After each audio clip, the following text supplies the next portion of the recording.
Welcome back. This is chapter 3rd, Ranga's Marriage, written by Masti Venkatesha Iyengar.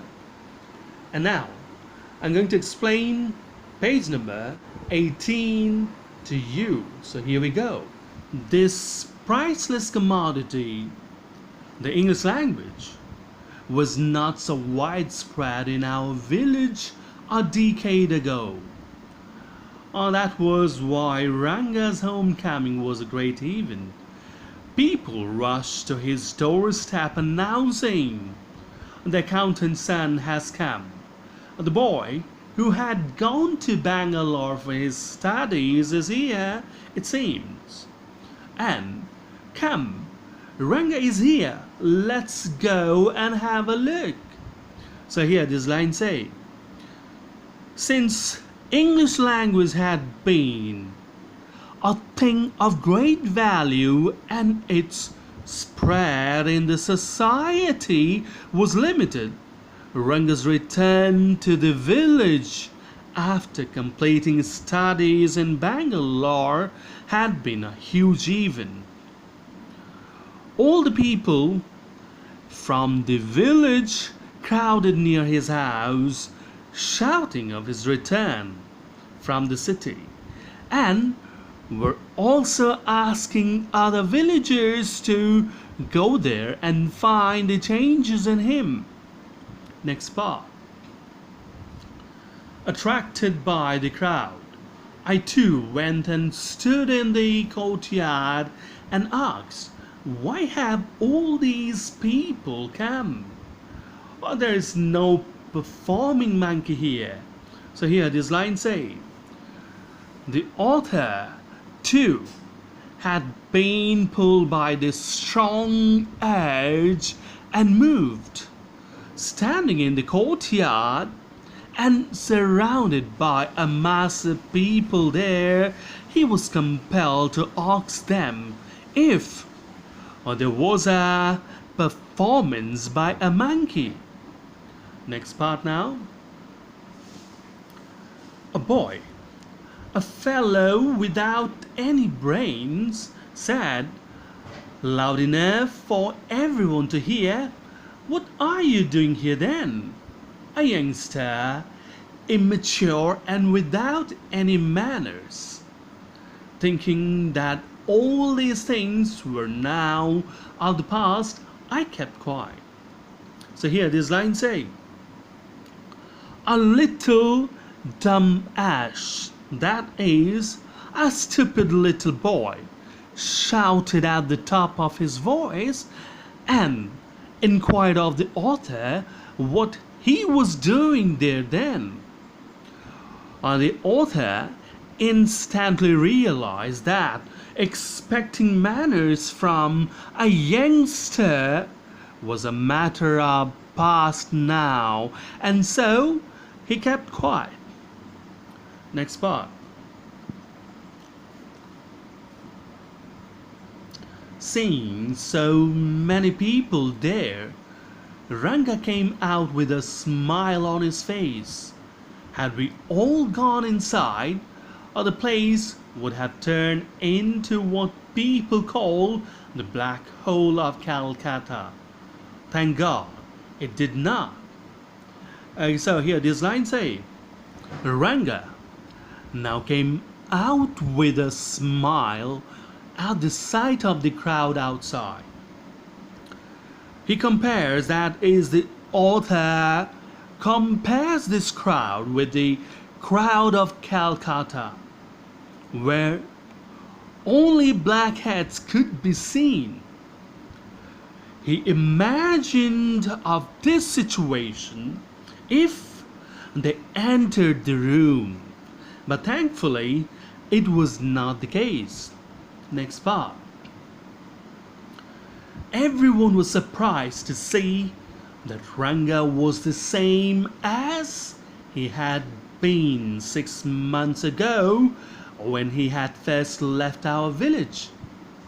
An old lady who was near him ran her hand over his chest, looked into his eyes and said, the Genevra is still there. He hasn't lost his caste. She went away soon after that. Ranga laughed. So here these lines say, everyone came with certain perception of the changes in Ranga's attitude, behavior, dressing sense, and all. After spending 6 months in the city, to confirm this change in him, or to confirm any change in him, an old lady ran her hand over his chest and noticed Genevra there. That is the Genevra intact there. Now realizing, she proclaimed that he had not changed a bit. She went away. This made Ranga laugh. Next part now. Once they realized that Ranga still had the same hands, legs, eyes and nose, the crowd melted away like a lump of sugar in a child's mouth. I continued to stand there. After everyone had gone, I asked, "How are you, Rangappa? Is everything well with you?" It was only then that Ranga noticed me. He came near me and did a namaskara respectfully, saying, "I am all right with your blessings." So here, these lines say, the crowd having realized now that no changes came over him and so disappeared within a moment. The author remained there, and after everyone else had gone, he inquired of Ranga's well-being. Ranga now, noticing him, did namaskara respectfully and responded to his query. Next part. I must draw your attention to this aspect of Ranga's character. He knew when it would be to his advantage to talk to someone and rightly assess people's word.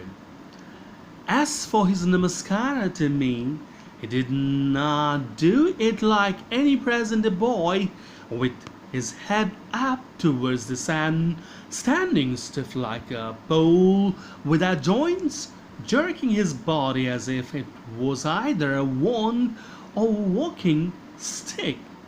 So here these lines say, author wants us to know this side of Ranga's character. He had a beautiful art of making a right assessment of a person's word, or with the knowledge of the right time to talk to a person.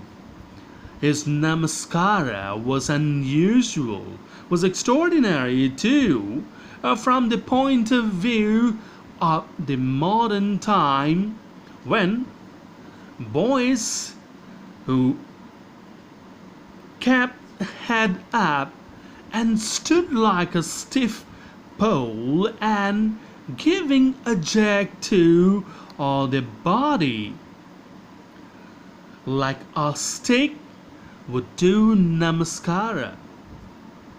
Next part. Nor did he merely fold his hands. He bent low to touch my feet. "May you get married soon," I said, blessing him. After exchanging a few pleasantries, I left. So here these lines say, Ranga bent low to touch author's feet in proper manner. Author blessed him to get married soon. And then after chatting for a while, the author went away. So this is all for now. Thank you.